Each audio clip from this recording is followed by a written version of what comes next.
It's that time again, Terminology Tuesday. And today's word is good faith deposit. And I chose that one because nobody likes to give their deposit. Whenever we're writing an offer up and you get to the good faith deposit of 1 to 3% of the purchase price, and it's usually like, like, what are you talking about? Where does that money go? Do I get it back? And so I just wanted to explain a little bit about it. Good faith deposits required. You could do $1. You don't have to do 1 to 3%, but no seller's going to take your offer at that.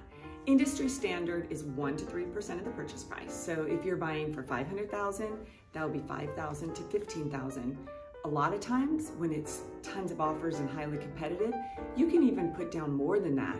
It doesn't cost you anything because that money is just taken, it's applied towards your down payment. So we almost tell people it's free money. Like, you can make a really big statement with a bigger good faith deposit without having to spend any more money.